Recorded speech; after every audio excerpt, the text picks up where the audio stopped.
لقد جاءت رسل ربنا بالحق والصلاة والسلام على سيد الأنبياء وأشرف المرسلين سيدنا وشفيعنا وطبيب نفوسنا وحبيب قلوبنا مولانا ومقتدانا أبي القاسم محمد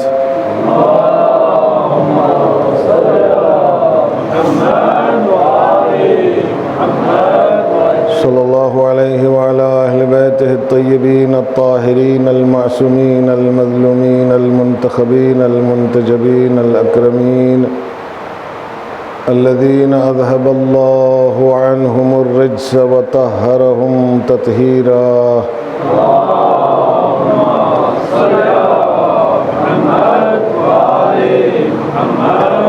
سيما بقية الله في الأرضين وحجة الله على العالمين الإمام المنتظر عجل الله تعالى له الفرج وروحه وأرواح العالمين لتراب مقدمه الفداء واللعنة الدائمة الباقية على أعدائهم وقاتليهم وغاصبي حقوقهم ومنكري فضائلهم ومناقبهم أجمعين من ليلتنا هذه إلى صباح يوم الدين. أما بعد فقد قال الله الحكيم في كتابه الكريم وهو أصدق القائلين وقوله الحق. بسم الله الرحمن الرحيم. ذلك الذي يبشر الله عباده الذين آمنوا وعملوا الصالحات قل لا أسألكم عليه أجرا إلا المودة في القربى ومن يقترف حسنة نزد له فيها حسنا إن الله غفور شكور. صدق الله العلي العظيم. صلوات بر محمد وآل محمد.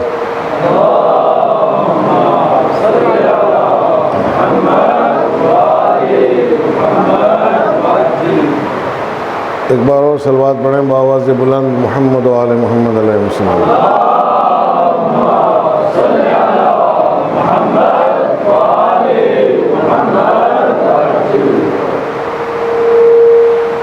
ارشاد رب العزت ہو رہا ہے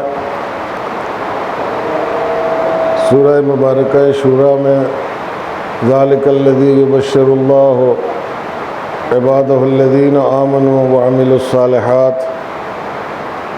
یہ جنت وہ ہے جس کی بشارت دیتا ہے اللہ اپنے ان بندوں کو جو ایمان لائے ہیں اور جنہوں نے نیک اعمال انجام دیے.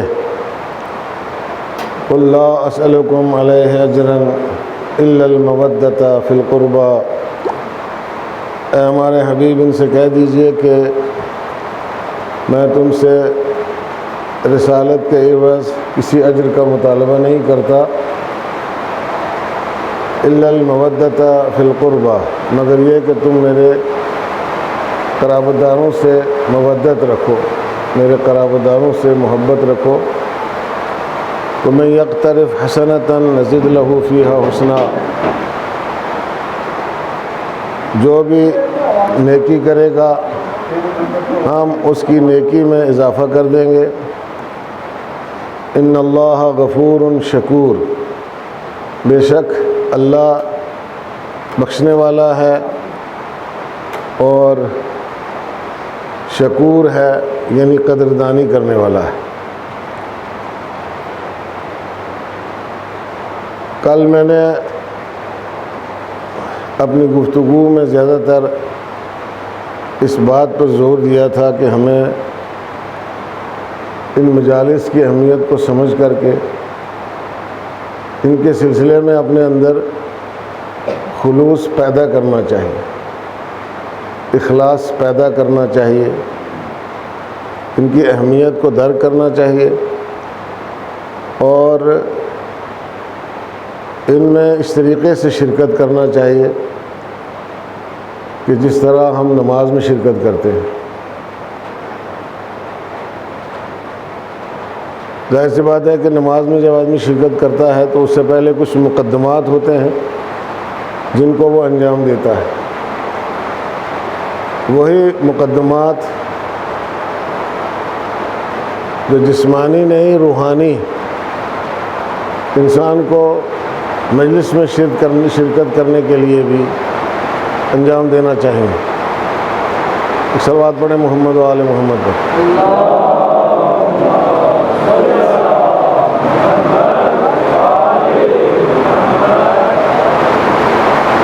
جو لوگ پیچھے بیٹھے ہیں تھوڑا آگے آ جائیں تاکہ آواز پہنچ سکے سب کو. تو صلوات پڑھیں محمد و آل محمد پر.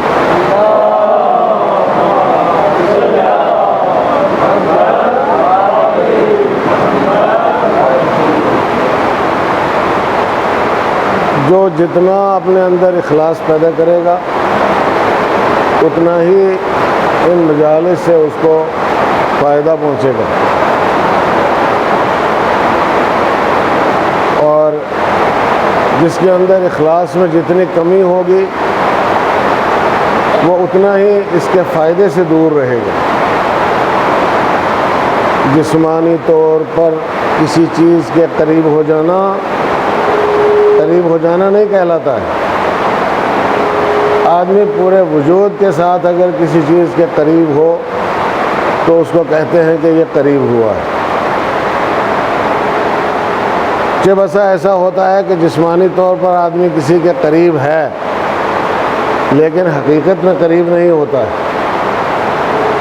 اور جسمانی طور پر کسی سے دور ہے تو حقیقت میں دور نہیں ہوتا ہے.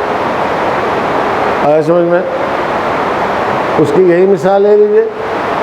جو لوگ فرش عزا پر بیٹھے ہیں یہ جسمانی طور پر اپنے ان ہستیوں سے کہ جن سے ان کا تعلق ہے، جن سے ان کو عقیدت ہے، جن کی محبت ان کے دلوں میں ہے، جسمانی طور پر دور ہیں، جسمانی طور پر قریب نہیں ہیں، لیکن چونکہ مجلس میں آگے بیٹھے ہیں تو ظاہر سی بات ہے کہ یہ روحانی طور پر ان کے قریب ہیں. جب روحانی طور پر ان کے قریب ہیں تو یہی قرب وہ ہے کہ جو انسان کی فضیلت کا باعث بنتا ہے، جو انسان کے لیے درجے کی بلندی کا سبب بنتا ہے، جو انسان کے لیے ثواب کا باعث بنتا ہے. آئے سمجھ میں؟ ہمارے پیش نظر کنسیپٹ یہ ہوتا ہے کہ ہم کوئی بھی کام کریں اس سے ثواب حاصل کریں. تو عزیزان گرامی، ثواب جو ہے وہ ظاہر سی بات ہے کہ ایسے ہی مفت میں حاصل نہیں ہو جاتا ہے، بلکہ ثواب حاصل کرنے کے لیے بھی کافی محنت کی ضرورت ہوتی ہے. تو جتنا روحانی اعتبار سے انسان اہل بیت علیہ الصلوۃ والسلام کے قریب ہوگا اتنا ہی اس کو ثواب ملے گا، اور اگر روحانی اعتبار سے قریب نہ ہوا تو ظاہر سی بات ہے کہ وہ ثواب سے محروم رہ جائے گا. چنانچہ یہ کوئی ضروری نہیں ہے کہ جو مکے کا رہنے والا ہے، جو مدینے کا رہنے والا ہے، جو کربلا کا رہنے والا ہے، جو دوسرے مقامات مقدسہ اور مشاہد مشرفہ کا رہنے والا ہے، ان کے قریب رہتا ہے ہمیشہ، وہ اتنا قریب بھی ہو. یہ بالکل ضروری نہیں ہے کہ جو ان مشاہد مقدسہ سے دور ہے، مقامات عالیہ سے دور ہے، عتبات عالیہ سے دور ہے، وہ دور بھی ہو. ایسا عین ممکن ہے جو قریب رہتا ہے وہ دور ہو، اور جو دور رہتا ہے وہ قریب ہو. یہ فیصلہ ہمارے اور آپ کے ہاتھ میں نہیں ہے، یہ فیصلہ ان کے ہاتھ میں ہے کہ جن کا قرب مطلوب ہے، جن کی نزدیکی مطلوب ہے، جن کی محبت مطلوب ہے. ایک صلوات پڑھیں محمد و آل محمد.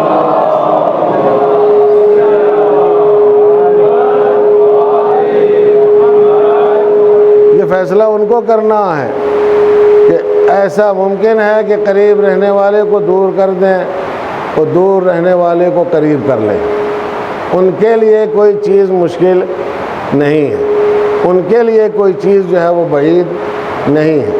لہذا ہمیں پوری عقیدت کے ساتھ، پورے احترام کے ساتھ، سمجھے خلوص نیت کے ساتھ اور انتہائی تیاری کے ساتھ، ذہنی آمادگی کے ساتھ، ظاہری آمادگی کے ساتھ، باطنی آمادگی کے ساتھ سمجھ میں مجلس اعضاء میں شرکت کرنا چاہیے۔ جیسے روایات میں یہ ملتا ہے کہ اگر کسی کی زندگی کی ایک نماز قبول ہو جائے تو اس کی نجات کے لیے کافی ہے۔ ایک نماز اگر قبول ہو جائے تو اس کی نجات کے لیے، بخشش کے لیے کافی ہے۔ اگر کسی کی زندگی کی ایک مجلس بھی قبول ہو جائے تو مجلس بھی اس کی نجات کے لیے کافی ہے۔ آیا سمجھ میں؟ ظاہر سی بات ہے کہ ایک بار جس کو وہ کہہ دیں کہ یہ ہمارا ہے تو ظاہر سی بات ہے کہ اس کو کوئی دور نہیں کر سکتا، اور ایک بار کسی کو یہ کہہ دیں کہ یہ ہمارا نہیں ہے، اب اس کو ساری دنیا مل کر کے بھی ان کے قریب نہیں کر سکتی ہے۔ ایک صلوات پڑھیں محمد و آل محمد۔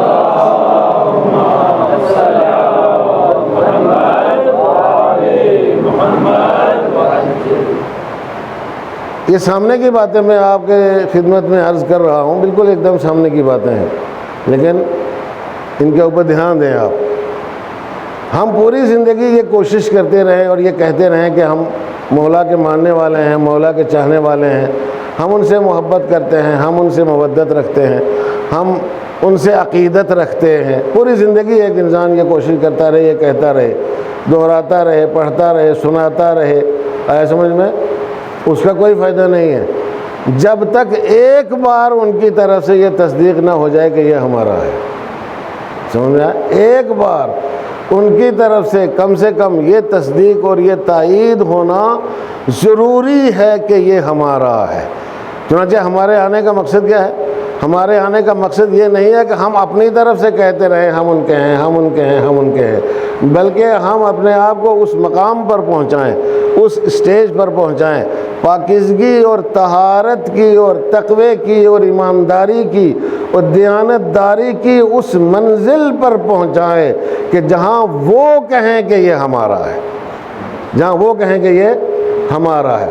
چنانچہ ظاہر سی بات ہے کہ بہت سارے لوگ تھے بزم رسالت میں، بہت لوگ تھے بزم رسالت میں، لیکن یہ امتیاز تو صرف اس کو نصیب ہوا کہ جو مکے کا رہنے والا نہیں تھا بلکہ بہت دور کا رہنے والا تھا، فارس کا رہنے والا تھا، وہاں سے آیا تھا۔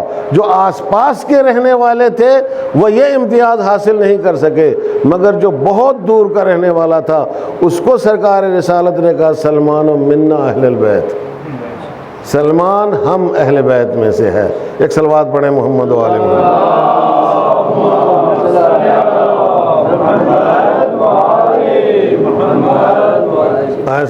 سلمان ہم اہل بیت میں سے ہے، یہ بہت بڑا امتیاز ہے۔ توجہ کی آپ نے، یہ بہت بڑا امتیاز ہے۔ لیکن عزیزان گرامی، آپ نے غور کیا کہ اس سے بڑا امتیاز کیا ہے؟ اس سے بڑا امتیاز جو ہے، اس سے بڑا، یہ بڑا امتیاز ہے کہ سرکار نے کہا کہ سلمان ہم اہل بیت میں سے ہے، لیکن اس امتیاز کا کیا کہیں گے کہ جب سرکار یہ کہتے ہوئے نظر آئیں انا من الحسین، میں حسین سے ہوں۔ توجہ کر رہے ہیں اب یہ نہیں ہے کہ حسین مجھ سے، یہ تو ہے، اس میں تو کوئی دو رائے ہے ہی نہیں ہے، فرمایا حسین مجھ سے ہے، لیکن ساتھ میں یہ بھی کہا انا من الحسین، میں حسین سے ہوں۔ اب اس امتیاز کا اندازہ کوئی نہیں لگا سکتا ہے۔ اب دنیا میں ظاہر سی بات ہے کہ جو دور کے رہنے والے تھے انہوں نے امتیاز حاصل کیا منیت کا، سلمان منا اہل البیت، سلمان ہم اہل بیت میں سے ہے، اور ظاہر سی بات ہے کہ جو قریب کے رہنے والے تھے ان کو امتیاز ملا اس بات کا کہ ہم ان سے ہیں، ہم ان سے ہیں۔ توجہ کر رہے ہیں آپ ذرا؟ تو ہمارا کیا ہے عزیزان گرامی؟ ہمارا کون سا امتیاز ہے اس بیچ میں؟ ظاہر سی بات ہے کہ یہ اگر کہہ دے کہ یہ ہم میں سے ہیں، یہ بہت بڑا امتیاز ہے، یہ ہم میں سے ہیں، بہت بڑا امتیاز ہے اپنے مقام کے اوپر۔ لیکن کبھی ایسا وقت بھی آنا چاہیے، ایسا موقع بھی آنا چاہیے کہ جب سرکار یہ کہتے ہوئے نظر آئیں، جب اہل بیت علیہ الصلوۃ والسلام یہ کہتے ہوئے نظر آئیں کہ ہم ان میں سے ہیں۔ ایک صلوات پڑھے محمد و آل محمد۔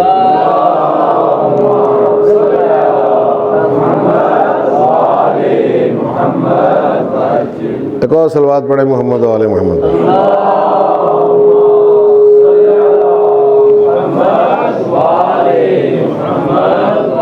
اب ظاہر سی بات ہے کہ یہ چیز جو ہے یہ اس بنا پر نہیں ہو سکتی ہے، اس میں یہ کوئی نسب کی بنا پر نہیں ہے۔ توجہ کر رہے ہیں آپ حضرات، یہ نسب کی بنا پر تو ہو ہی نہیں سکتا ہے، کسی قیمت پر نہیں ہو سکتا ہے، رشتہ داری میں تقدم اور تاخر کی بنا پر نہیں ہو سکتا ہے۔ توجہ کی آپ نے، بلکہ یہ ہوتا ہے ایثار اور فداکاری کے نتیجے میں، یہ ہوتا ہے جان نثاری کے نتیجے میں، یہ ہوتا ہے اطاعت گزاری کے نتیجے میں، یہ ہوتا ہے فرما برداری کے نتیجے میں۔ عزیزان گرامی، کسی علاقے میں جس میں آپ رہتے ہیں، اس منطقے میں جس میں آپ رہتے ہیں، اگر ذکر اہل بیت علیہم الصلوۃ والسلام ان بلندیوں کے اوپر پہنچ جائے کہ جن بلندیوں کے اوپر اس ذکر کو ہونا چاہیے، تو اہل بیت یہ کہیں گے نا کہ کم سے کم اس علاقے کی حد تک ہم ان سے ہیں۔ سمجھ میں آ رہی ہے بات آپ کی؟ ہم ان سے ہیں، یعنی ہمارا ذکر انہوں نے بلند کیا ہے، ہماری اطاعت انہوں نے کی ہے، ہماری فرما برداری انہوں نے کی ہے، ہمارے آئین کو انہوں نے دنیا تک پہنچایا ہے، ہمارے دین کو انہوں نے باقی رکھا ہے، ہماری شریعت پر یہ لوگ چلے ہیں۔ توجہ کر رہے ہیں آپ حضرات؟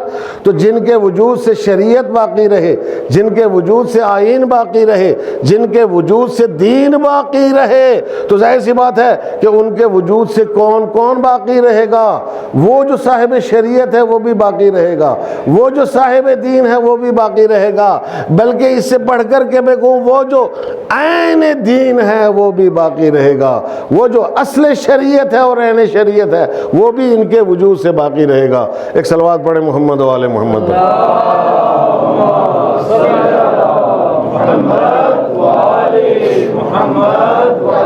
تو کام بہت بڑا ہے اور بڑا اہمیت کا حامل ہے، آئے سمجھ میں؟ بہت اہمیت کا حامل کام ہے۔ ان کے لیے یہ کہنا کوئی مشکل نہیں ہے کہ یہ ہم میں سے ہیں۔ توجہ کر رہے ہیں؟ یہ کہنا کوئی مشکل نہیں ہے یہ ہم میں سے ہیں۔ ہمیں ایسا کرنا چاہیے، ایسا کرنا چاہیے کہ دنیا یہ باور کرے کہ خطے میں، علاقے میں، منطقے میں جہاں یہ لوگ رہتے ہیں، انہوں نے پرچم اسلام کو بلند کیا ہے، پرچم دین کو بلند کیا ہے، پرچم اہل بیت علیہ الصلوۃ والسلام کو بلند کیا ہے۔ توجہ کیا آپ نے؟ اور دنیا کے سامنے اہل بیت علیہ الصلوۃ والسلام کی اہمیت کو منوایا ہے، ان کی قدر و منزلت کو منوایا ہے۔ اس کا مطلب کیا ہے؟ اس کا مطلب یہ ہے کہ یہ وجود اہل بیت علیہ الصلوۃ والسلام میں دنیا میں وسعت دینے کا ذریعہ بنے ہیں۔ ایک صلوات پڑھیں محمد و آل محمد۔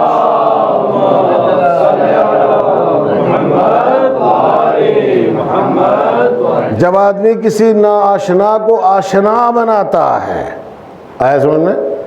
کسی ناآشنا کو آشنا بناتا ہے، اس کا مطلب کیا ہے؟ اس کا مطلب یہ ہے کہ وجود اہل بیت علیہ الصلوۃ والسلام کو وہاں پہنچاتا ہے، وجود کو وہاں پہنچاتا ہے نا۔ کسی گھر میں اگر آپ کی وجہ سے اہل بیت کا تذکرہ ہو جائے تو کیا مطلب ہے اس کا؟ آپ نے اہل بیت علیہ الصلوۃ والسلام کے وجود تک کو وہاں تک پہنچایا ہے، اور جب آپ نے وہاں تک پہنچایا ہے تو ظاہر سی بات ہے یہ تو کہا جائے گا نا کہ اس گھر میں ہمارا وجود فلاں شخص کی وجہ سے ہے۔ اگر وہ آشنا نہ کراتا تو شاید اس گھر تک ہمارا تذکرہ نہ پہنچتا۔ یہ کام معمولی کام نہیں، بہت بڑا کام ہے اور بہت بڑی فضیلت کا مالک ہے، بہت بڑی فضیلت کا حامل ہے۔ لہذا ہماری ذمہ داری کیا ہے؟ ہماری ڈیوٹی کیا ہے؟ ہمیں کرنا کیا چاہیے؟ میں نے کل کی مجلس میں بھی عرض کیا تھا نا کہ ہماری ذمہ داری، ہماری ڈیوٹی صرف یہ نہیں ہے کہ ہم روتے رہیں، ہم ماتم کرتے رہیں، توجہ کی آپ نے، بلکہ اس رونے کے ذریعے سے، اس ماتم کے ذریعے سے ہم ذکر اہل بیت علیہ الصلوۃ والسلام کو عام کرنے کی کوشش کریں، اور جہاں جہاں تذکرہ اہل بیت علیہ السلام نہیں پہنچا ہے وہاں وہاں اس کو پہنچانے کی کوشش کریں۔ ایک صلوات پڑھیں محمد و آل محمد۔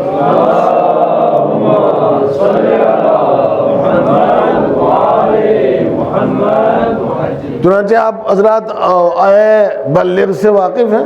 آیہ بلغ میں کیا ارشاد ہوا ہے؟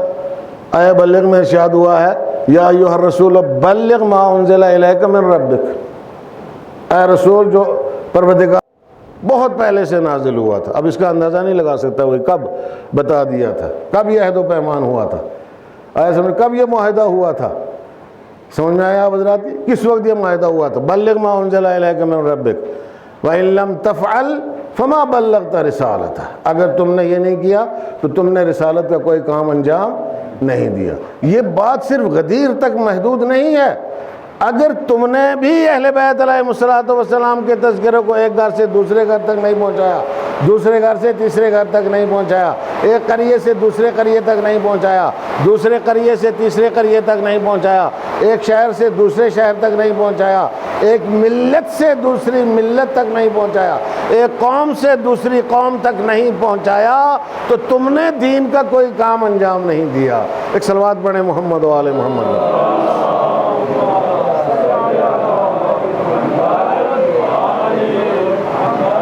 تم نے دین کا کوئی کام انجام نہیں دیا. ہم یہ کہہ کر کے گزر جاتے ہیں کہ رسول کی رسالت جو ہے وہ اس بات کے اوپر ٹکی ہوئی ہے کہ تذکرہ علی ابن ابی طالب علیہ السلام غدیر خم کے میدان میں ہو جائے. توجہ کی آپ نے.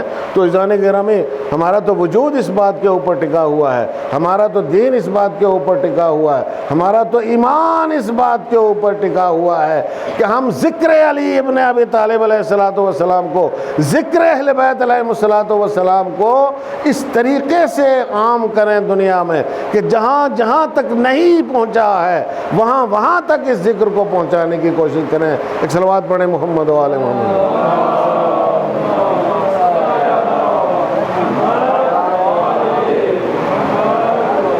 ایک اور صلوات پڑھیں محمد و آل محمد.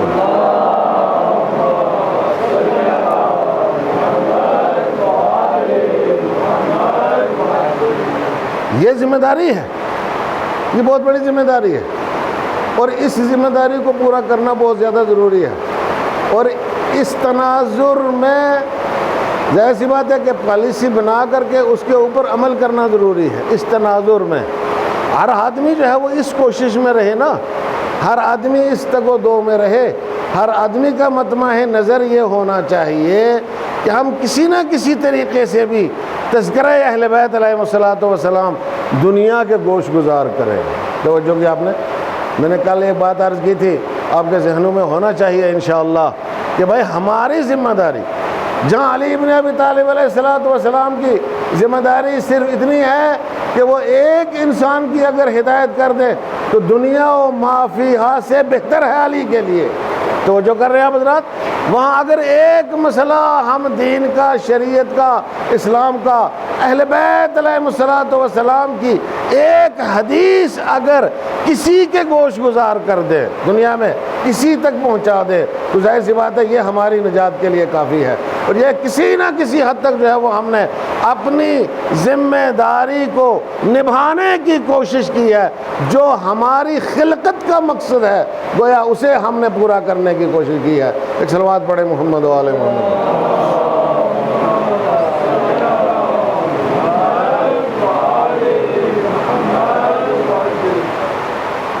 جیسے نماز کے لیے کہا گیا اقرأوا الصلاۃ نہیں کہا ہے, نماز کے لیے کہا اقیموا الصلاۃ, نماز پڑھو نہیں کہا ہے, کہا نماز قائم کرو. آئے سمجھ میں اس کا مطلب کیا ہے؟ اس کا مطلب یہ ہے کہ نماز کا اہتمام کرو, نماز خود بھی پڑھو, نماز دوسروں کو بھی پڑھاؤ, نماز کے بارے میں خود بھی آگاہی حاصل کرو, اور نماز کی حقیقت سے اور اس کی حقانیت سے اور اس کی افادیت سے اور اس کی منزلت سے اور اس کی شان سے دوسروں کو بھی آگاہ کرو. یعنی نماز سیکھو بھی اور نماز سکھاؤ بھی, نماز تک خود بھی پہنچو اور نماز تک دوسروں کو بھی پہنچاؤ. آیا سمجھ میں؟ دوسروں کو بھی نماز تک پہنچاؤ. یہ ہے نماز کا قائم کرنا, یہ ہے نماز کے بارے میں اہتمام کرنا. توجہ کر رہے ہیں آپ حضرات. تو نماز بھی عبادت ہے, ذکر اہل بیت علیہ السلام بھی عبادت ہے, دونوں عبادت ہے. اور یہ عبادت وہ ہے کہ جو اس عبادت کا سلیقہ سکھاتی ہے. یہ ذکر اہل بیت علیہ الصلوۃ والسلام ہمیں اور آپ کو اس عبادت کا سلیقہ سکھاتا ہے کہ وہ عبادت کیا ہے۔ اگر یہ نہ ہو تو ہم اس عبادت کو نہیں سمجھ پائیں گے۔ توجہ کی آپ نے؟ تو جس طریقے سے اس عبادت کو خالی پڑھنا کافی نہیں ہے بلکہ قائم کرنا ضروری ہے، اسی طریقے سے خالی مجلس منانا کافی نہیں ہے بلکہ مجلس کو کہیں اور پہنچانا ضروری ہے، اور مجلس تک کسی اور کو پہنچانا ضروری ہے۔ ایک صلوات پڑھیں محمد و آل محمد۔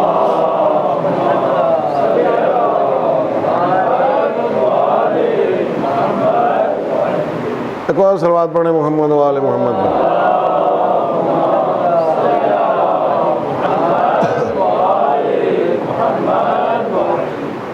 دنیا ایک رزمگاہ ہے، ایسا سمجھیں، یہ میدان ہے، جنگ کا میدان ہے، جدال کا میدان ہے، ایسا سمجھ میں، کشمکش کا میدان ہے، رسہ کشی کا میدان ہے۔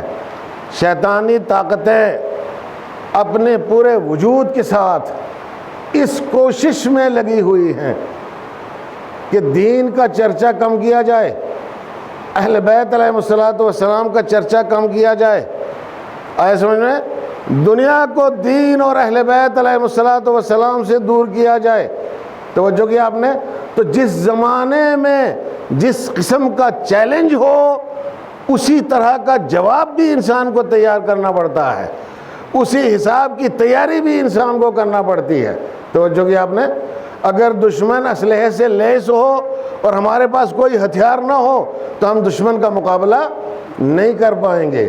اگر دشمن دین کے خلاف سازش کرتا ہے، اگر دشمن اہل بیت علیہ الصلوۃ والسلام کے خلاف سازش کرتا ہے اور ان کے ذکر کو مٹانے کی کوشش کرتا ہے، توجہ کی آپ حضرات نے، تو ہماری پوری کوشش اور پوری محنت جو ہے وہ اس بات میں لگنا چاہیے کہ ہم دشمن کا منہ توڑ جواب دے سکیں، ہر محاذ پر اس کا مقابلہ کر سکیں، اور جتنا وہ کوشش کرتا ہے ذکر اہل بیت کو کم کرنے کی، جتنا وہ کوشش کرتا ہے دین کو کم کرنے کی کوشش کرتا ہے، پھیلنے سے روکنے کی کوشش کرتا ہے، اس سے کہیں بڑھ کر کے ایک مومن کو، عزادار کو، حسین علیہ السلام کے ماننے والے کو دین سیکھنے کی اور دین سکھانے کی کوشش کرنا چاہیے۔ دین سیکھنا اور دین سکھانا، اس بات کو یاد رکھیں آپ حضرات کہ اگر معاشرے میں، سماج میں دیندار لوگ نہیں ہوں گے، دین جاننے والے لوگ نہیں ہوں گے، دین سیکھے ہوئے لوگ نہیں ہوں گے، توجہ کی آپ نے، تو چیلنج کا جواب نہیں دے سکتے۔ اگر ہم اپنے بچوں کو دین نہیں سکھائیں گے، اگر ہم اپنے بچوں کو دین نہیں پڑھائیں گے تو آگے جو زمانہ آنے والا ہے، آگے جو وقت آنے والا ہے، بڑا مشکل وقت ہے، بڑا دشوار وقت ہے۔ ہمیں اور آپ کو اس سے غافل نہیں رہنا چاہیے۔ ہر محاذ پر ہر قسم کی تیاری ضروری ہے۔ توجہ کریں آپ، ایک طرفہ تیاری سے کام نہیں چلے گا۔ اگر ہم صرف دنیا داری کے پیچھے لگے رہیں، صرف اور صرف دنیاوی تعلیم کے پیچھے لگے رہیں، توجہ کی آپ نے، دنیاوی تعلیم کے پیچھے لگے رہیں اور دین کو چھوڑ دیں، دینی تعلیم کے پیچھے نہ جائیں، تو دنیاوی تعلیم میں یہ بات آپ حضرات یاد رکھیں کہ جو جتنا پیچھے رہے گا اتنا دین کے قریب رہے گا، جو جتنا آگے بڑھ جائے گا اتنا ہی دین سے آگے بڑھ جائے گا، دین سے دور ہو جائے گا۔ یہ پیچھے کا تجربہ جو ہے یہ بتا رہا ہے۔ توجہ کی آپ نے کہ جو تھوڑا کم جانتے ہیں وہ تھوڑا دین کے زیادہ قریب ہیں، جو تھوڑا آگے بڑھ چکے ہیں وہ دین سے کوسوں دور ہو چکے ہیں، بہت زیادہ دور ہو چکے ہیں۔ اب دین جو ہے ان کے لیے صرف ان کی زبانوں کی چاشنی رہ گیا ہے اور اس کے علاوہ اور کچھ نہیں رہ گیا۔ صرف وہ نام لیتے ہیں دین کا کہ ہاں ہمارا تعلق اس کمیونٹی سے ہے، ہمارا تعلق اس معاشرے سے ہے، ہمارا تعلق اس سماج سے ہے، ہم شیعہ ہیں، ان کے راشن کارڈ میں لکھا ہوا ہے شیعہ ہے، ان کے آئی کارڈ میں لکھا ہوا ہے شیعہ ہیں، بس اس کے علاوہ اگر آپ ان سے جا کر کے معلوم کرو کہ کوئی اور چیز بھی ہے ان کے پاس تو نہیں۔ عزیزان گرامی، وجہ کیا ہے؟ وجہ کیا ہے؟ اب آپ دیکھیں وجہ کیا ہے؟ اس لیے کہ وہ دنیاوی میدان میں بہت آگے بڑھے ہیں، اتنا آگے بڑھے ہیں کہ اب یہ دونوں چیزیں ایک ساتھ جمع کرنے میں وہ ناکام ہو رہے ہیں۔ ایک صلوات پڑھے محمد علیہ۔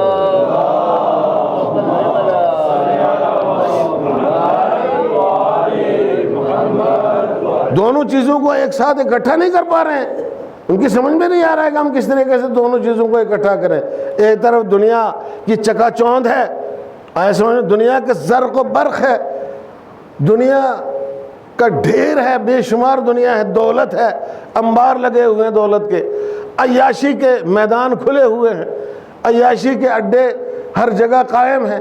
توجہ کیا آپ نے؟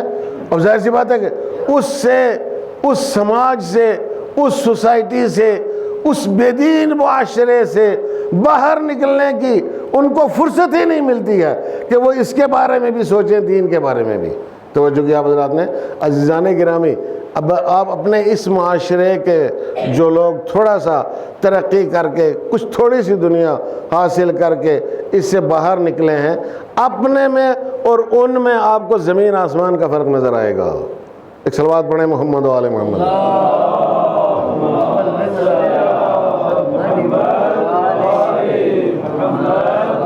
زمین آسمان کا فرق نظر آئے گا۔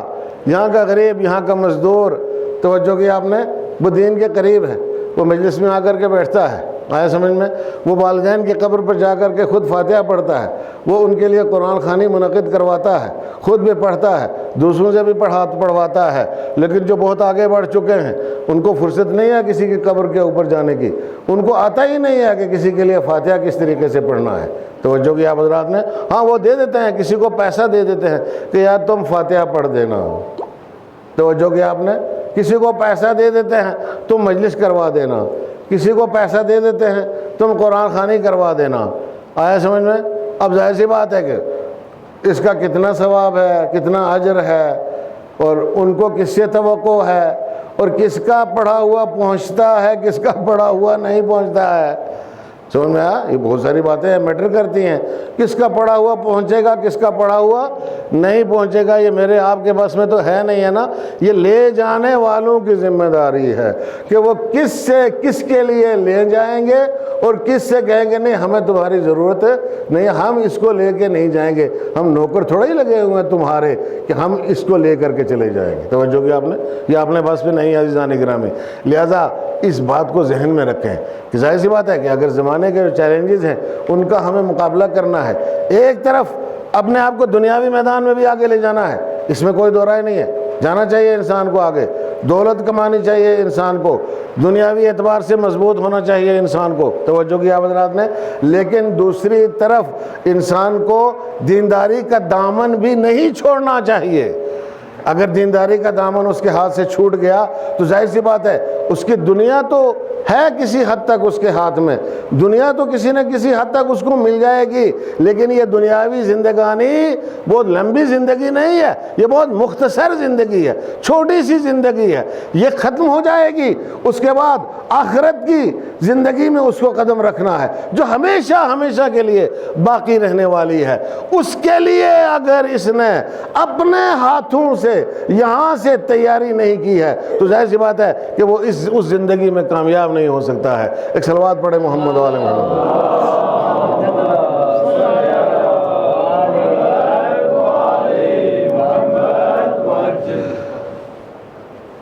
کسی کے پیٹ میں اگر کھانا چلا جائے تو تمہاری بھوک مٹ جائے گی؟ ہاں، کھانا کوئی دوسرا کھا لے بھوک تمہاری مٹ جائے نہ، سگے سگوں کی بھی نہیں مٹتی، سمجھ میں آیا؟ بیٹا کھا لے باپ کے نہیں، کہنے کو تو ہے کوئی مسئلہ نہیں، کہہ دیتے ہیں لوگ، لیکن بیٹا کھائے باپ کی بھوک ختم ہو جائے گی؟ نہیں ہوتی۔ باپ کھا لے بیٹے کی تو ہوتی ہی نہیں ہے ختم کسی قیمت پر بھی، توجہ کی آپ نے، ختم نہیں ہوتی۔ اور اس میں آدمی دوسرے کے اوپر بھروسہ کرتا ہی نہیں ہے، دوسرے کے اوپر اعتماد ہی نہیں کرتا دنیاوی مسائل میں۔ کوئی باپ اپنے بیٹوں کے اوپر 100% اعتماد نہیں کرتا، اور جو اعتماد کر چکے ہیں بیوقوف نکلے بہت زیادہ۔ ایک صلوات پڑھے محمد و آل محمد۔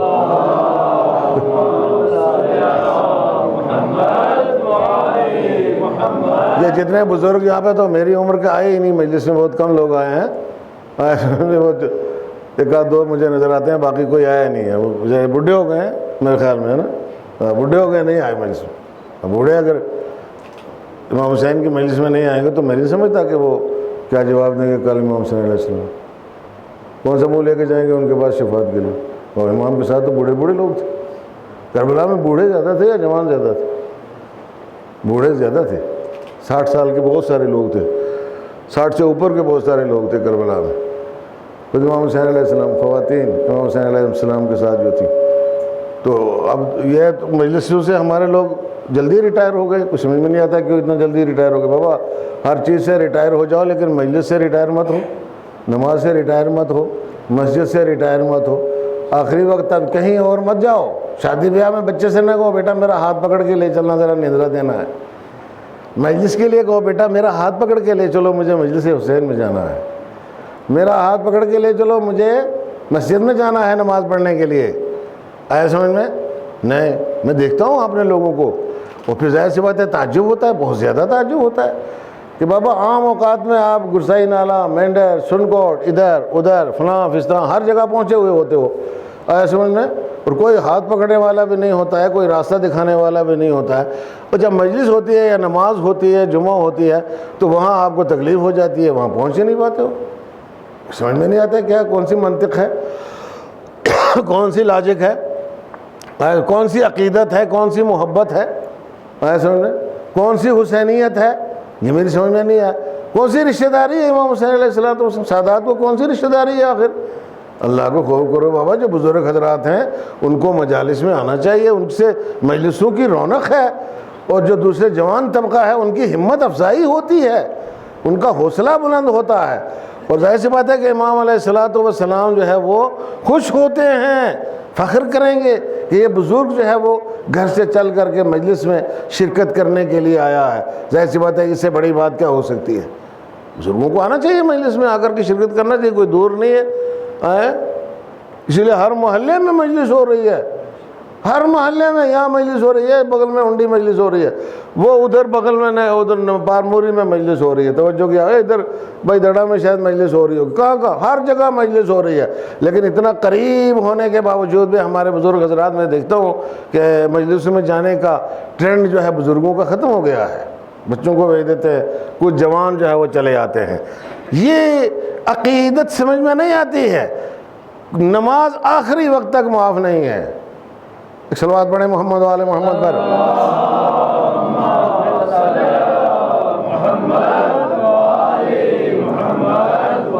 نماز آخری وقت تک معاف نہیں ہے.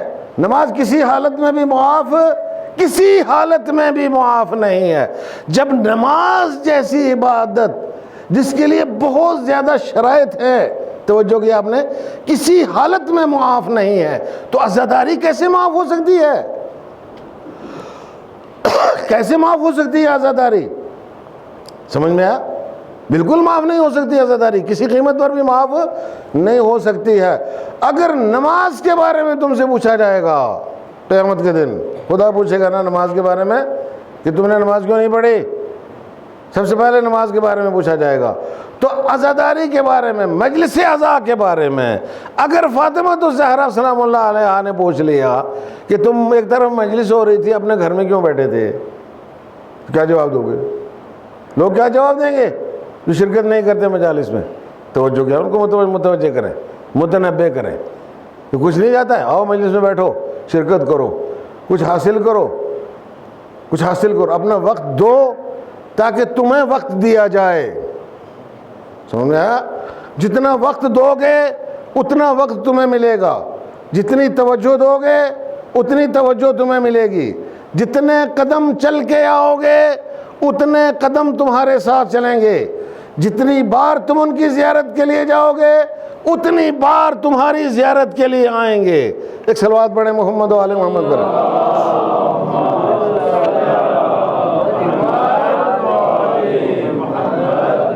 اتنی بار تمہاری زیارت کے لیے آئیں گے جتنی بار جاؤ گے.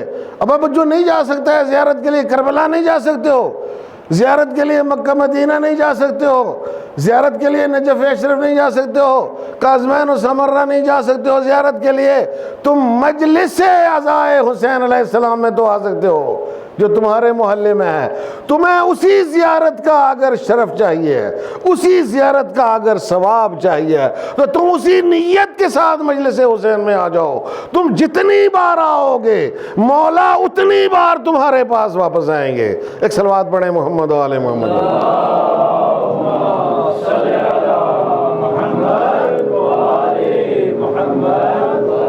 بالکل مایوس ہونے کی ضرورت نہیں ہے، بالکل نا امید ہونے کی ضرورت نہیں ہے کہ صاحب ہمارے پاس تو پیسہ نہیں ہے، کاش ہمارے پاس پیسہ ہوتا ہم کربلا جاتے، کاش ہمارے پاس پیسہ ہوتا ہم فلاں جگہ جاتے، فلاں تمہارے محلے میں مجلس ہو رہی ہے، آیا سمجھ میں؟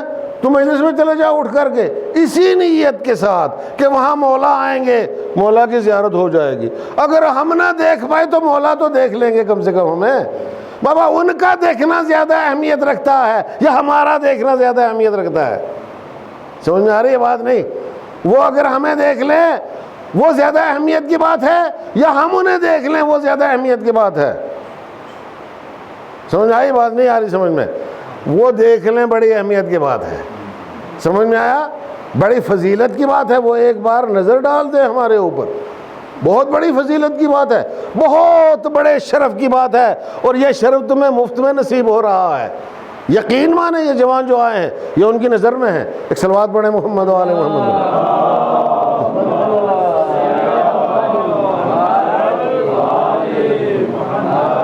یہ ان کی نظر میں ہے۔ اپنی نیت کو ٹھیک کرنا ہے، اپنے جذبے کو ٹھیک کرنا ہے، اپنی عقیدت کو ٹھیک کرنا ہے، توجہ کی آپ حضرات نے اپنے عمل کو بھی ساتھ میں ٹھیک کرنا ہے۔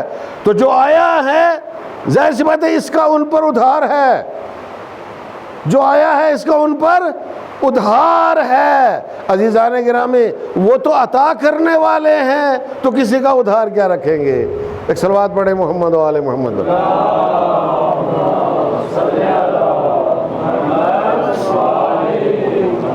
جو بن مانگے دینے والے ہیں وہ کسی کا ادھار کیا رکھیں گے؟ کسی کا ادھار نہیں رکھیں گے۔ تو میں یہ عرض کروں گا کہ آپ ان مجلسوں کو کم مت سمجھو، کم مت سمجھو عزیزان۔ ایک چیز کا اتنا ثواب ہے کہ جس کا اندازہ نہیں لگا سکتے۔ سنبھال کے رکھنا بہت زیادہ ضروری ہے۔ کبھی کبھی دولت بے شمار انسان کے پاس آ جاتی ہے، سنبھال کے نہیں رکھ سکتا دولت کو، تو لٹ جاتی ہے، چلی جاتی ہے۔ مادی دولت کو ہم سنبھال کے رکھتے ہیں، آئے سمجھ میں؟ پیسہ آتا ہے سنبھال کے رکھتے ہیں، اس کو لاکرز میں رکھتے ہیں، بینک اکاؤنٹس میں رکھتے ہیں، آئے سمجھ میں؟ وہ پڑا رہتا ہے، ہم سنبھالتے ہی رہ جاتے ہیں اور بعد میں کوئی اور سنبھالتا ہے۔ ایک صلوات پڑھے محمد و آل محمد۔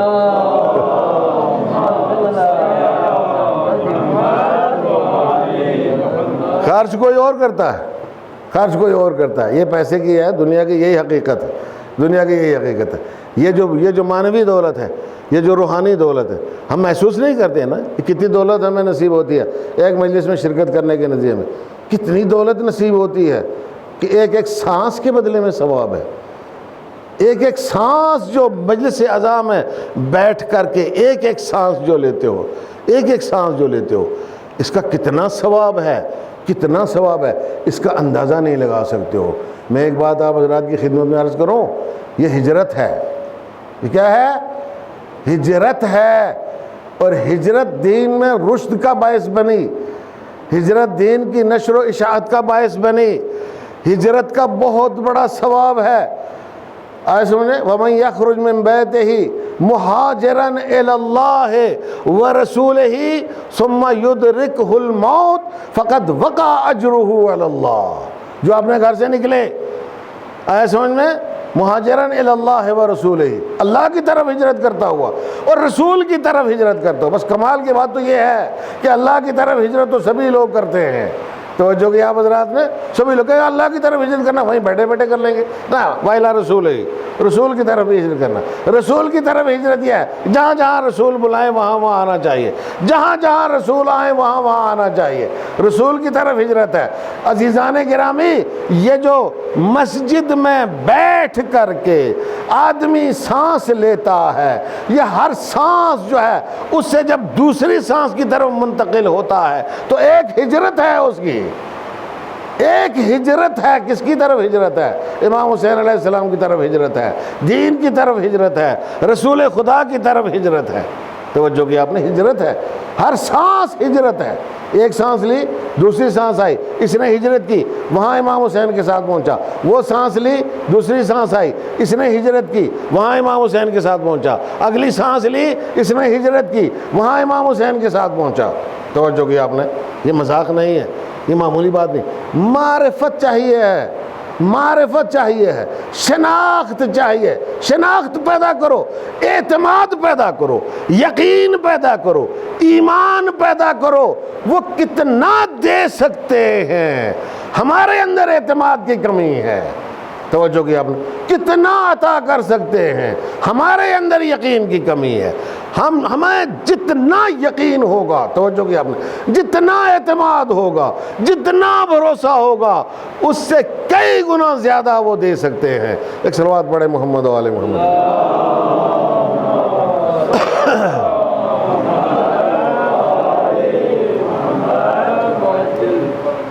کہاں جائے گا آدمی؟ گھر سے اٹھ کے جب مسجد میں آتا ہے، کہاں جا رہا ہے؟ کہاں جا رہا ہے بھائی؟ ظاہر سی بات دنیا سے جنت کی طرف جا رہا ہے نا بھائی، نہیں جا رہا ہے؟ اگر آپ کو یقین ہے تو آنے کا کوئی فائدہ نہیں، اگر آپ کا ایمان اس بات کے اوپر نہیں ہے تو آنے کا کوئی فائدہ نہیں ہے۔ تم گھر سے نکلے ہو، مسجد کی مجلس کی طرف آئے ہو، مسجد کی طرف آئے ہو، نماز کی طرف آئے ہو، عزاداری کی طرف آئے ہو، تو کس طرف ہو؟ کس طرف ہجرت ہے؟ کس طرف ہجرت ہے؟ دنیا سے دین کی طرف ہجرت ہے نا، آئے سمجھ میں؟ مادیات سے معنویات کی طرف ہجرت ہے نا، آئے سمجھ میں؟ بے دینی سے دینداری کی طرف ہجرت ہے، آئے سمجھ میں؟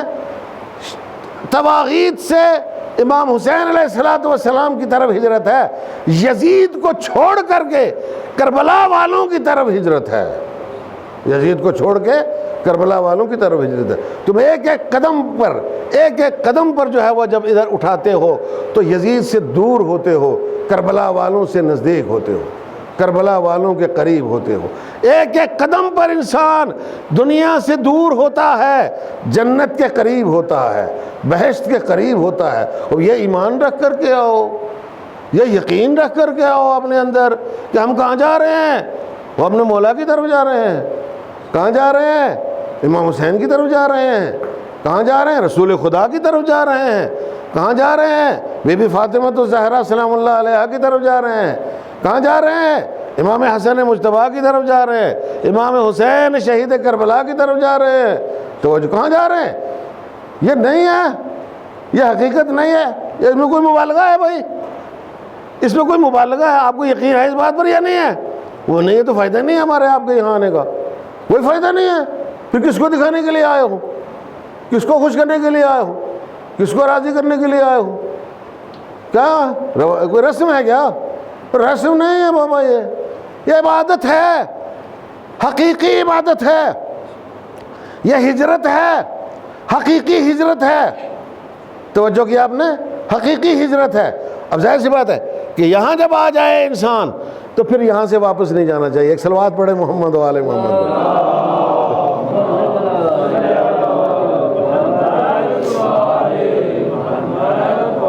تو اگر کنسپٹ صحیح ہوگا، عقیدہ اگر ہوگا، اخلاص اگر انسان کے اندر ہوگا، جوانوں کو یہ باتیں سمجھ میں آتی ہی نہیں آ رہی سمجھ میں۔ ایک صلوات پڑھے محمد و آل محمد۔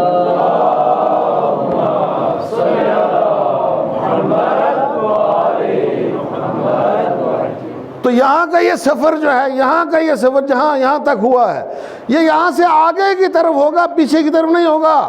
میں نے پہلے ہی شروع میں ایک جملہ کہا تھا، اس جسم کی کوئی حیثیت نہیں ہے، یہ کہیں بھی چلا جائے اس سے کوئی فرق نہیں پڑنے والا ہے۔ توجہ کیا آپ نے؟ لیکن جو گھر سے سفر شروع کیا ہے، آپ نے پہلی محرم کو جو سفر شروع کیا گھر سے، توجہ کیا آپ نے؟ یہ آپ پیچھے کی طرف نہیں ہے، یہ واپس گھر کی طرف نہیں ہے، یہ امام حسین علیہ السلام کی طرف ہے، یہ کربلا والوں کی طرف ہے، یہ بہشت کی جانب ہے، یہ جنت کی جانب ہے، یہ خلد بری کی جانب ہے، یہ اہل بیت علیہ السلام کی طرف ہے، یہ امام زمانہ عجل اللہ تعالی فرجہ الشریف کی طرف ہے۔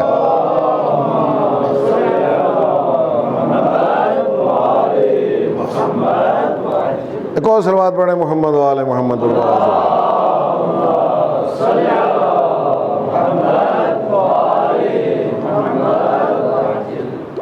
اب ظاہر سی بات ہے، لوگ تو یہ کہیں ہیں بارش ہو گئی تو بارش نے جو ہے پانی پھیر دیا سب کے، تو بارش ہی پانی پھیر جاتی نا، مومن ہے اس کو مومن ہی کہاں کہتے ہیں کہ جو ہلکی سی بارش جو ہے وہ اس کے منصوبوں پر پانی پھیر دے۔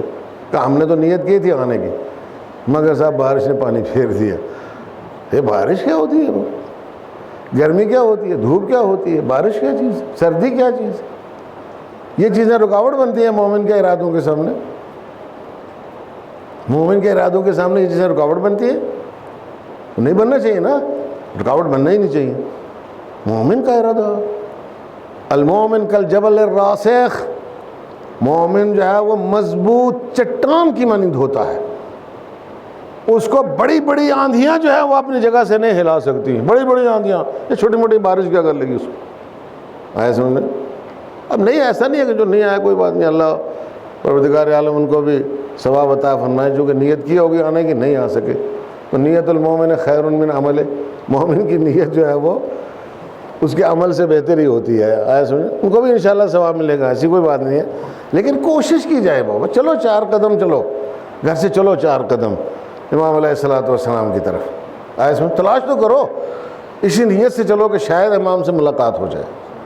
ہاں شاید، تو اس سے بہتر کیا ہوگا؟ شاید امام سے ملاقات ہو جائے.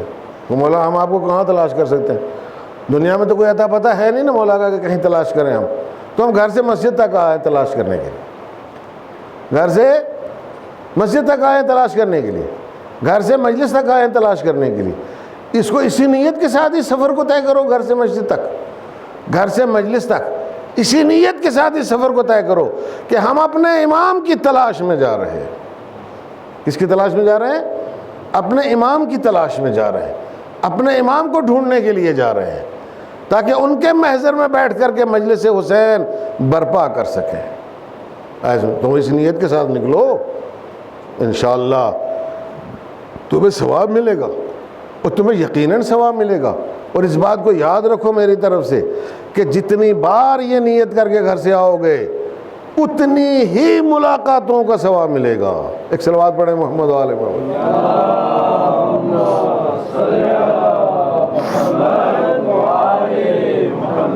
میں نے کہا نا اس چکر میں مت رہو کہ ہم دیکھ لیں. سمجھ میں آیا بات؟ نہیں، اس چکر میں نہ رہو کہ ہم دیکھ لیں. نہیں، ہمارے اندر ظرفیت نہیں ہے دیکھنے کی. سمجھ میں آیا؟ ظرفیت نہیں ہے، یا مصلحت یہی ہے کہ ہم نہ ہی دیکھیں تو بہتر ہے. سمجھ میں آیا؟ نہ ہی دیکھیں تو بہتر ہے. لیکن یہ تو یقینی ہے کہ جب ہم آئیں گے تو وہ ضرور دیکھتے ہیں، وہ ضرور دیکھتے ہیں نا. بس تو جتنی بار یہ نیت کر کے گھر سے نکلے ہو مسجد کے لیے، مجلس کے لیے، اتنی ملاقاتوں کا ثواب ملے گا، اتنی ملاقاتوں کا ثواب ملے گا.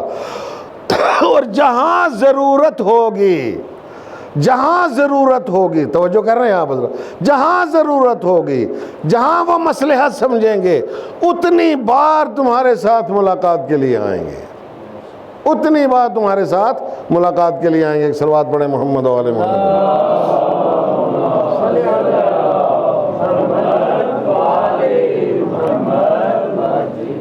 یہ روایات ہیں جو میں آپ کی خدمت میں پیش کرتا ہوں.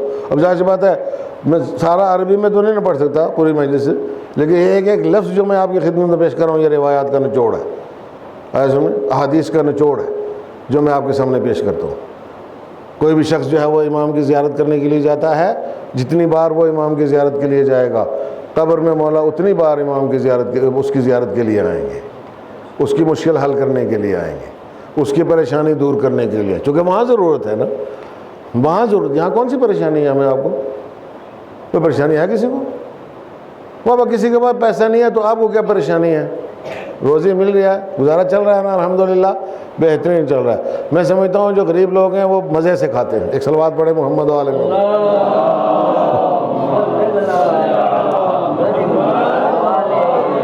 جو غریب ہیں ہر چیز کھاتے ہیں، خوب مزے سے کھاتے ہیں، طرح طرح کی نعمتیں استعمال کرتے ہیں. یہ دیہاتوں والے تو اتنا کھاتے ہیں جس کی کوئی حد ہی نہیں ہے.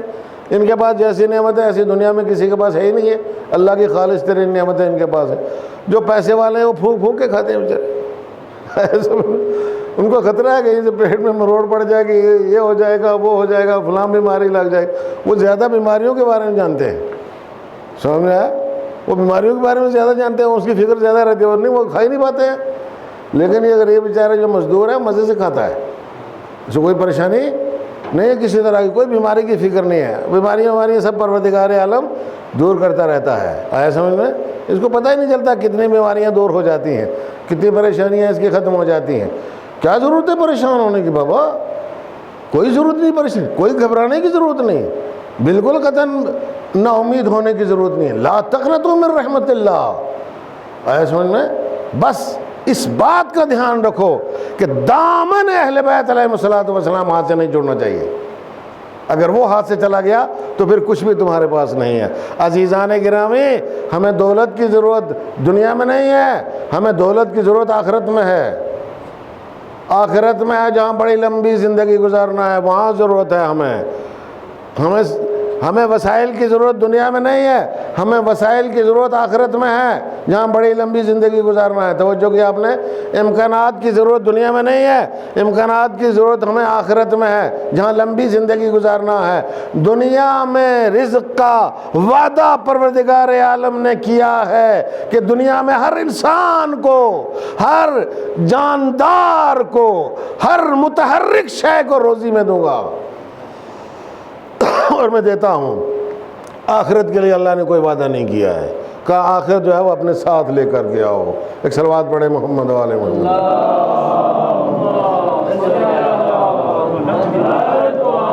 بس عزیزان گرامی، تو اس بات کو ذہن میں رکھیں آپ حضرات. جو میں باتیں آپ حضرات کی خدمت کرتا ہوں ان کو پلے باندھ کر کے رکھیں اور کم سے کم اپنے ایمان میں تھوڑا اضافہ کریں.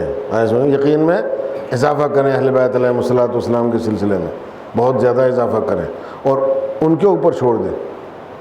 وہ ہمارے حق میں جو فیصلہ کریں گے بہتر ہوگا. ان کے اوپر چھوڑ دیں. سمجھ میں آیا؟ ان کے اوپر چھوڑ دیں وہ کیا دیتے ہیں کیا نہیں دیتے ہیں. ان کو خبر ہے، ہمیں خبر نہیں ہے.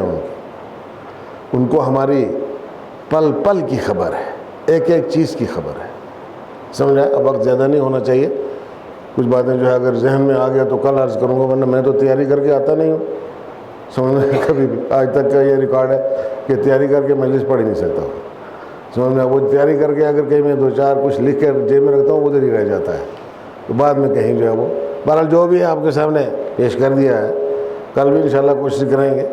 آیا سمجھ میں؟ جو باتیں ذہن میں آ جائیں گے میں آپ کی خدمت میں عرض کرتا رہوں گا، اپڈیٹ کرتا رہوں گا. لیکن اس بات کو یاد رکھو کہ یہ جو جگہ ہے اس سے بہتر کوئی جگہ نہیں، اس سے بہتر کوئی جگہ نہیں، اس سے اچھی کوئی جگہ نہیں. جو راستہ آپ نے اختیار کیا ہے اس سے سیدھا کوئی دوسرا راستہ نہیں ہے. بس اس پر قائم رہنا ضروری ہے. ہم نے کہا نا، جسم آپ کا کہیں بھی جائے، کہیں بھی چلا جائے جسم آپ کا، اس سے کوئی فرق نہیں پڑتا ہے. لیکن آپ عقیدے کے اعتبار سے، محبت کے اعتبار سے، مودت کے اعتبار سے، عقیدت کے اعتبار سے، آئے سمجھ میں، آپ جو ہے وہ اس راستے کے اوپر گامزن رہیں، اس راستے کو جاری و ساری رکھیں اور اس راستے کو فراموش نہ کریں اور اسی راستے کے اوپر چلتے رہیں. کہیں بھی ہو آدمی اس راستے کے اوپر چل سکتا ہے جو اہل بیت علیہ الصلوۃ والسلام نے مقرر کیا، دکھایا ہے، اور جو راستہ امام حسین علیہ الصلوۃ والسلام نے دکھایا ہے. توجہ کیا آپ نے؟ اگر قرب جسمانی جو ہے وہ قرب جسمانی اگر زیادہ معتبر ہوتا، کوئی معنی رکھتا ہوتا بہت زیادہ، تو امام حسین علیہ السلام مدینہ نہ چھوڑتے. سمجھا؟ مدینہ نہ چھوڑتے. آپ خود سوچو، مدینہ چھوڑنے کی جگہ تھی امام کے لیے، وہ بھی خاص طور سے. ہم آپ یہاں گرسائی میں رہتے ہیں، بعض لوگ جو ہے وہ گرسائی نہیں چھوڑتے. کہیں چھوڑنے کی جگہ نہیں ہے. ان کو اپنے وطن سے بہت زیادہ محبت ہو جاتی، لگاؤ ہوتا ہے، سب کچھ، مگر نہیں چھوڑیں گے. آئے سمجھ میں؟ وہ کیسے چھوڑ سکتے ہیں؟ تو مدینہ جیسا وطن جس کا ہو. اب مدینے سے بڑھ کے وطن کسی کا ہے؟ آپ خود اندازہ لگاؤ. مدینے میں کیا کچھ نہیں تھا امام حسین کے لیے. امام حسین کی پوری کائنات مدینے میں. امام حسین علیہ السلام کا سب کچھ مدینے، مولا کا سب کچھ مدینے میں ہے. توجہ کیا آپ نے؟ لیکن عزیزان گرامی، مولا چھوڑ کے نہیں جا رہے، یہ آپ کو سلیقہ سکھا رہے ہیں. یہ طریقہ ہمیں بتایا ہے کہ کبھی قریب رہ کر کے دین کو بچایا جا سکتا ہے، اور کبھی جسمانی اعتبار سے بعد جسمانی اختیار کر کے بھی دین کو جو ہے وہ بچایا جا سکتا ہے. آیا سمجھ میں؟ یہ جو دوری اختیار کر رہے ہیں یہ قربت اختیار کرنے کے لیے ہے. اللہ اکبر. دوری اختیار کی جا رہی ہے نا مدینے سے. دنیا کی نظروں میں دوری اختیار ہو رہی ہے، مدینے سے دور ہو رہے ہیں. لیکن حقیقت کیا ہے؟ حقیقت یہ ہے کہ یہ نزدیکی اختیار کرنے کے لیے ہے.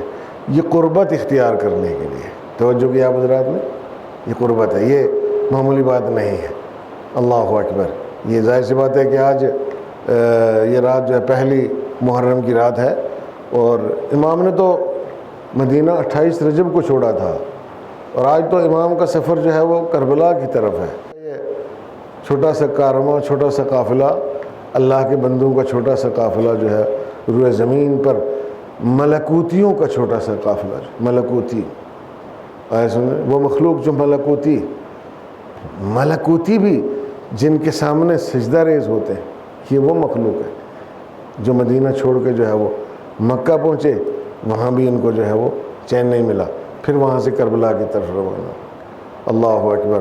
ظاہر سی بات ہے کہ جب یزید کا فرمان آیا کہ حسین سے بیعت لے لو، آیا سمجھ میں، حسین سے بیعت لو، تو حسین کو بلوایا گیا دارالمارہ میں، ولید نے بلایا، تو امام علیہ السلام نے بنی ہاشم کو ساتھ لیا. جانے لگے بنی ہاشم کو ساتھ لے کر کے گئے کہ کچھ لگتا ہے کہ کچھ ہوا ہے. آیا سمجھ میں، مجھے جو بلایا گیا ہے دربار خلافت سے، یہ بلایا گیا ہے، مجھے لگتا ہے کہ کچھ نہ کچھ ہوا ہے. توجہ کیا آپ نے؟ لہٰذا سب کو ساتھ لے کے گئے، اور وہاں جا کر کے عباس سے کہا، علی اکبر سے کہا، بنی ہاشم سے کہا کہ تم لوگ باہر انتظار کرو، میں اندر جاتا ہوں، جا کر کے پوچھتا ہوں کہ مجھے کیوں بلایا گیا ہے. توجہ کیا آپ نے؟ مولا گئے اندر، اور جا کر کے بات ہوئی. اس نے کہا، ولید نے کہا کہ معاویہ دنیا سے چلا گیا ہے اور تخت خلافت پر یزید بیٹھا ہے، ایسے سمجھ میں، اور یزید نے یہ حکم بھیجا ہے کہ حسین سے بیعت لے لو، اور اگر حسین بیعت نہ کریں تو ان کا سر قلم کر دو. اللہ اکبر. ظاہر سی بات ہے یہ نبی کا نواسہ ہے. ایک دن مدینے میں وہ موقع آیا کہ جہاں حسین سے بیعت کا مطالبہ کیا جا رہا ہے، اور یہ کوئی لمبا زمانہ نہیں گزرا ہے، ابھی کتنے سال میں، سن 60 ہجری کی بات ہے، 61 ہجری کی بات ہے، 61 ہجری رسول کو گئے ہوئے دنیا سے 61 سال ہوئے، اور 60-61 سال میں دنیا کہاں سے کہاں پہنچ گئی، قوم کہاں سے کہاں پہنچ گئی ہے. آیا سمجھ میں، خلیفۃ اللہ سے، اللہ کا جو خلیفہ ہے روئے زمین، اس سے بیعت کا مطالبہ ہونے لگا ہے. اب اندازہ لگاؤ کہ یہ دنیا داری انسان کو کتنا دور کر سکتی ہے دین سے، کتنا دور کر سکتی ہے دین سے. اللہ اکبر. ہمیں اس بات پر خدا کا انتہائی زیادہ شکر ادا کرنا چاہیے کہ آج 1400 سال گزرنے کے بعد ہم ابھی اپنے آپ کو ادھر ہی پاتے ہیں. توجہ کیا آپ حضرات نے؟ ادھر پاتے ہیں کہ جدھر حسین ہے، ادھر نہیں ہے کہ جدھر یزید ہے. یہ بڑی بات ہے، یہ بڑی بات ہے عزیزان گرامی. آیا سمجھ میں؟ تو امام حسین نے کہا کہ نہیں، یہ بیعت کا معاملہ جو ہے یہ رات کی تاریکیوں میں طے نہیں ہوتا ہے، یہ دن کی روشنی میں طے ہوگا. آیا سمجھ میں؟ یہ دن دہاڑے کھلے میدان میں بیعت کا معاملہ جو ہے وہ طے کیا جائے گا. بیعت کا مسئلہ وہاں حل کیا جائے گا، یہاں حل نہیں کیا جائے گا. اللہ اکبر. ایک مرتبہ ولید نے کہا ٹھیک ہے، کل دن میں جو ہے وہ اس مسئلے کو طے کریں گے. امام جانے لگے تو وہاں پہ مروان بیٹھا تھا. اس نے کہا ولید، اگر یہ تمہارے ہاتھ سے نکل گئے تو پھر بڑی خونریزی کے بعد بھی ہاتھ نہیں آئیں گے، ان کو جانے مت دو. اگر بیعت کرتے ہیں تو یہیں پہ، اور ورنہ ان کا سر قلم کر دو. اللہ اکبر.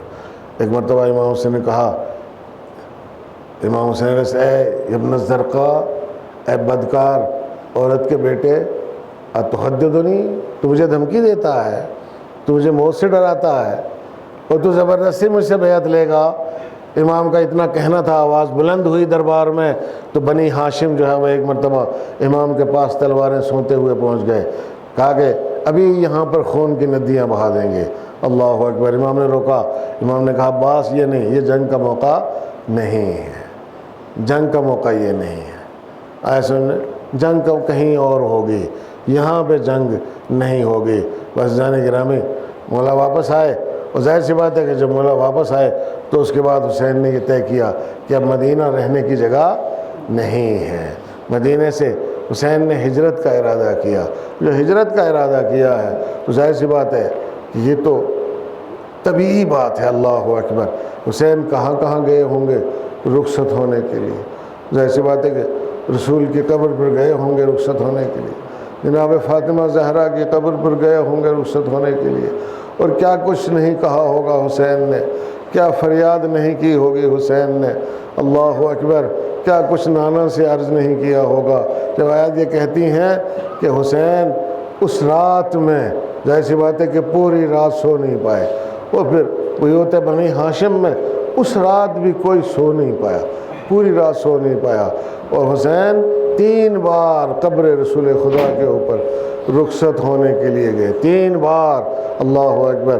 سر شام رخصت ہونے کے لیے گئے, اس کے بعد آدھی رات کو رخصت ہونے کے لیے گئے, اس کے بعد سفر سے پہلے, کوچ کرنے سے پہلے حسین اپنے نانا کی قبر پر رخصت ہونے کے لیے گئے. اور جا کر کے یقیناً یہ کہا ہوگا کہ نانا ایسی بات ہے کہ آپ کا مزار چھوڑنے کا دل تو نہیں کرتا, لیکن اب رہنے نہیں دیا جا رہا ہے مدینے.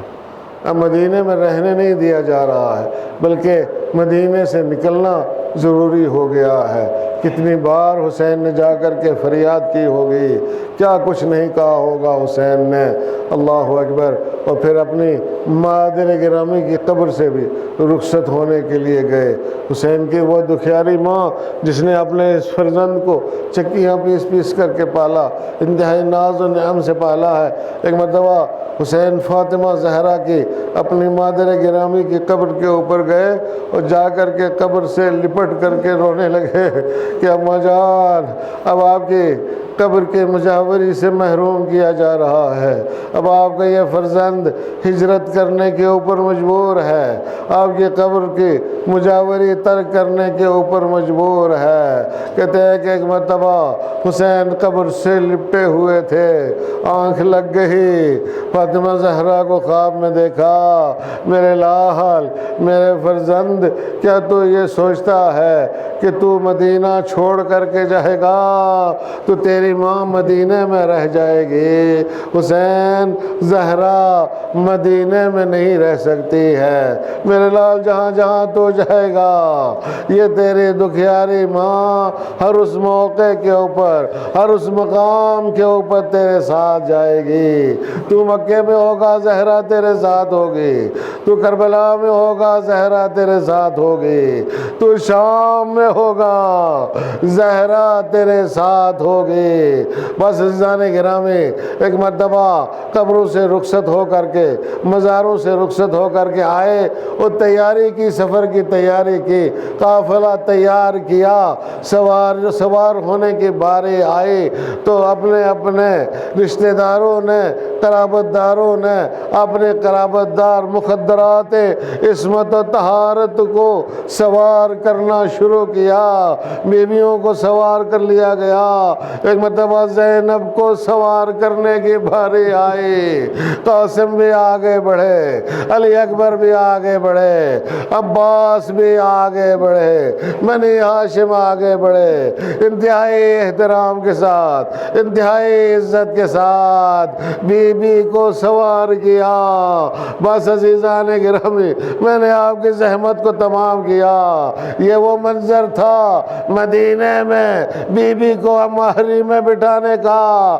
ایک موقع وہ آیا کربلا میں کہ جب زینب ہے بیویوں کو سوار کرا رہی ہے, سوار کراتے کراتے جب سب بیویوں کو سوار کرا چکی تو کبھی دائیں طرف دیکھ رہی ہے, کبھی بائیں طرف دیکھ رہی ہے. شاید کہتی ہوں گے علی اکبر کا آؤ آؤ اپنی بھومی کو سوار کراؤ, مدینہ میں انتہائی عزت کے ساتھ سوار کرایا تھا. قاسم آؤ سوار کراؤ, عباس آؤ سوار کراؤ. پھر خود ہی یہ سوچ کر کے دل تھام کر کے رہ گئی کہ ارے میرا علی اکبر تو شہید ہو گیا ہے, میرے عباس کے بازو تو کٹ چکے ہیں, اب کوئی نہیں ہے جو زینب کو سوار کرائے. الا لعنت اللہ علی القوم الظالمین وسیعلم الذین ظلموا ای منقلب ینقلبون. انا للہ و انا الیہ راجعون. بضم قضائه وتسليما لأمره.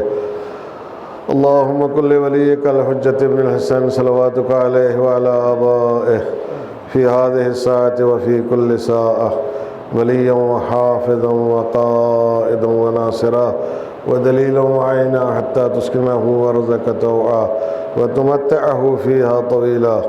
اللهم إنا نرغب إليك في دولة كريمة تعز بها الإسلام وأهله وتذل بها النفاق وأهله وتجعلنا فيها من الدعاة إلى طاعتك والقادة إلى سبيلك وترزقنا بها كرامة الدنيا والآخرة.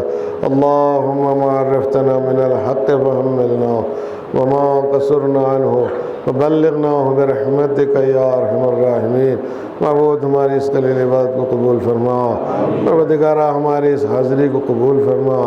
پروردگارہ ہماری طرف سے ان آنسوؤں کو قبول فرما. پروردگارہ ہماری طرف سے اس ذکر کو قبول فرما. میرے معبود تجھے محمد و آل محمد کا واسطہ اس ذکر کے صدقے میں، اس حاضری کے صدقے میں، اہل بیت علیہ السلام کے صدقے میں پروردگارہ ہمارے گزشتہ گناہوں کو معاف فرما اور آئندہ ہمیں گناہوں سے دور رہنے کی توفیق عطا فرما. پروردگارہ تجھے محمد و آل محمد کا واسطہ ہمیں علوم قرآن اور علوم اہل بیت علیہ السلام سے بہرمند فرما اور دین کا دامن ہمیشہ تھامے رہنے کی توفیق عطا فرما. محبت اہل بیت علیہ السلام پر زندہ رکھ اور محبت اہل بیت علیہ السلام پر دنیا سے اٹھا. ہمارے امام کے ظہور میں تعجیل فرما. ان کے قلب نازنین کو ہم سے راضی اور خوشنود فرما اور ہماری طرف سے یہ تسلی اور یہ تشفی جو ہے وہ ہمارے امام کی خدمت میں پہنچا تاکہ ہم سے وہ راضی اور خوشنود ہو جائیں. ربنا تقبل منا انک انت السمیع العلیم بحق الزہرا و ابیہا و بالہا و بنیہا و سر المستودع فیہا. سبحان ربک رب العزت عما یصفون وسلام علی المرسلین والحمد للہ رب العالمین. السلام علیکم ورحمۃ اللہ وبرکاتہ. یا حسین